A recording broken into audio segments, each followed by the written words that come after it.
الحمدللہ صحیح بخاری میں کم از کم 20 احادیث موجود ہیں عاشورہ 10 محرم کے روزے کی فضیلت پہ.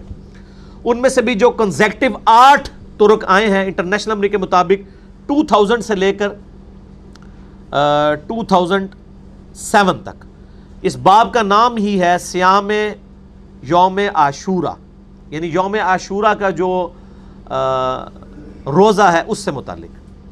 اور صحیح مسلم میں، بخاری میں تو 20 احادیث ہیں، صحیح مسلم میں 40 احادیث ہیں، جن میں سے جو چیپٹر ہے صوم یوم عاشورہ کنزیکٹو، اس میں 34 احادیث 34 ہیں انٹرنیشنل نمبر کے مطابق 2637 سے لے کر 2670 تک. یعنی آلموسٹ بخاری مسلم میں ملا کر یہ آپ کو 50 سے زیادہ حدیث ملیں گی، اور کم از کم 8 صحابہ سے یہ احادیث روایت ہیں. تو اب یہ ساری وہ 50 احادیث تو میں کور نہیں کر سکتا، میں نے صرف پنجتن پاک کی نسبت سے 5 ہی چوز کی ہیں. پہلی حدیث بخاری اور مسلم دونوں میں ہے، صحیح بخاری میں 2006، مسلم میں 2662، اور مشکات میں بھی ہے 2040 انٹرنیشنل نمبر کے مطابق. ابن عباس کہتے ہیں رضی اللہ تعالیٰ عنہما کہ میں نے نبی صلی اللہ علیہ وآلہ وسلم کو یوم عاشورہ 10 محرم اور رمضان مبارک کے علاوہ کسی اور دن کے روزوں کا اہتمام کرتے ہوئے نہیں دیکھا. اور پھر ساتھ ہی فرمایا کہ آپ صلی اللہ علیہ وآلہ وسلم 10 محرم یوم عاشورہ کے دن کو باقی تمام دنوں پر فضیلت دیا کرتے تھے. یہ مسلم شریف کے الفاظ اور بخاری میں بھی موجود. دوسری حدیث صحیح مسلم میں ہے انٹرنیشنل نمبر کے مطابق 2746 اور مشکات میں 2044. ابو قتادہ کہتے ہیں کہ نبی صلی اللہ علیہ وآلہ وسلم نے فرمایا میں اللہ سے امید کرتا ہوں کہ یوم عاشورہ یعنی 10 محرم کا روزہ 1 سال کے گناہوں کا کفارہ بن جائے گا. 1 سال کے. اور یہ گناہ صغیرہ ہی ہوتے ہیں، کبیرہ گناہ صرف توبہ سے معاف ہوتے ہیں.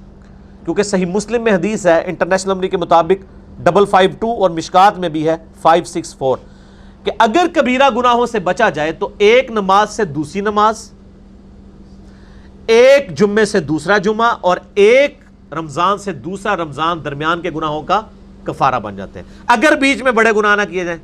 اب یہ نہیں کہ ایک بندہ ایک جمعہ پڑھے اگلا جمعہ پڑھ لے بیچ کے گناہ معاف، نہیں، نماز چھوڑنا خود کبیرہ گناہ ہے. صحیح مسلم میں 246 نمبر حدیث ہے بندے کے کفر اور اسلام کے درمیان فرق کی نماز ہے. تو نماز چھوڑنے سے بڑا کوئی کبیرہ، تو کبیرہ گناہوں سے بچا جائے تو چھوٹے موٹے گناہ جو ہیں وہ اس طرح کے روزوں سے معاف ہو جاتے ہیں. تیسری حدیث بھی بخاری اور مسلم دونوں میں ہے، بخاری میں 2002، مسلم میں 2637.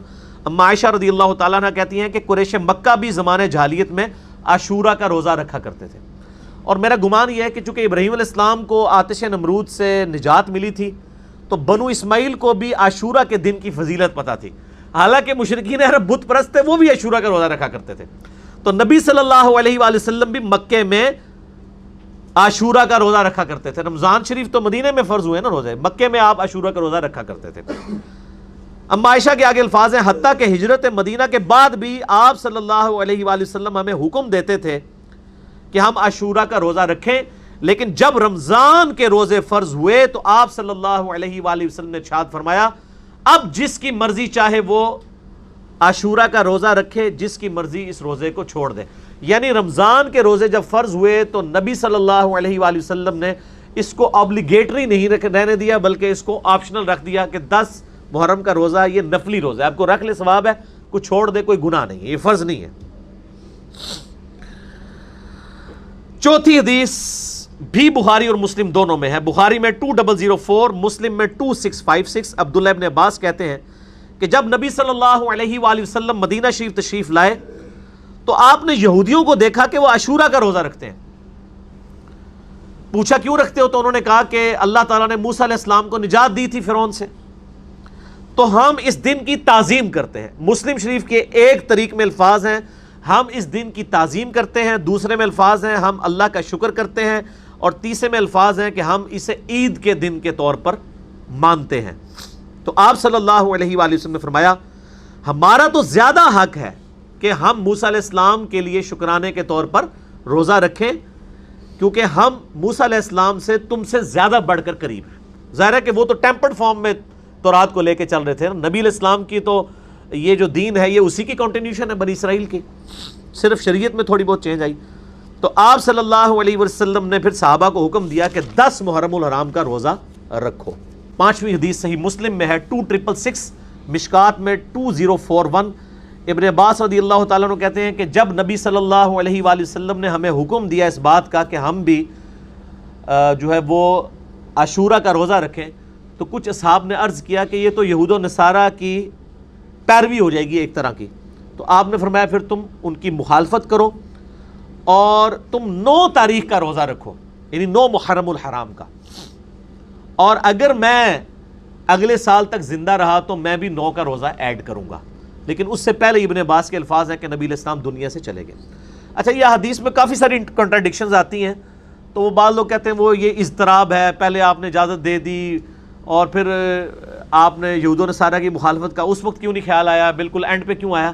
بیسیکلی یہ گریجولی شریعت کے احکام ایوالو ہوتے ہیں، یہ نہیں ہوتا کہ مطلب وہ ایک دن میں ساری چیزیں سیٹل ہو جاتی ہیں۔ تو یہ یعنی الٹیمیٹلی یہ ڈیسیژن ہوا۔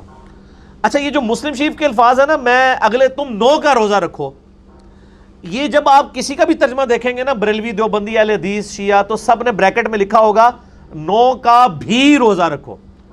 یہ بھی جو انہوں نے لگائی ہوئی ہے نا، یہ حدیث میں نہیں ہے، لیکن لگائی صحیح ہوئی ہے۔ ایک پہلی شاید جڑی کہ صحیح لائی ہوئی ہے انہوں نے، وہ اس لیے لگائی ہے کہ جامعہ ترمذی میں حدیث ہے 755 انٹرنیشنل نمبر کے مطابق کہ ابن عباس نے فرمایا کہ نبی علیہ السلام ہمیں یوم عاشورہ کا روزہ 10 محرم کو رکھنے کا کہتے تھے۔ اس میں 10 کی تاریخ بھی آ گئی۔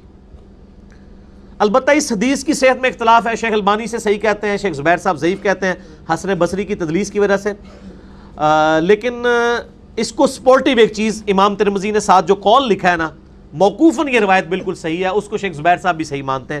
امام ترمذی نے اس حدیث 755 کے ساتھ لکھا، ابن عباس فرمایا کرتے تھے کہ 9 اور 10 2 روزے رکھ کر یہودیوں کی مخالفت کرو، اور اس کی پوری سند ہے سنن کبریٰ البیہقی میں انٹرنیشنل نمبر کے مطابق 8187 جلد 4 پیج 287 پہ، جسے شیخ زبیر صاحب نے بھی اپنے الحدیث رسالے میں لکھا ابن عباس کے اس قول کو جو ترمذی لے کے آئے ہیں۔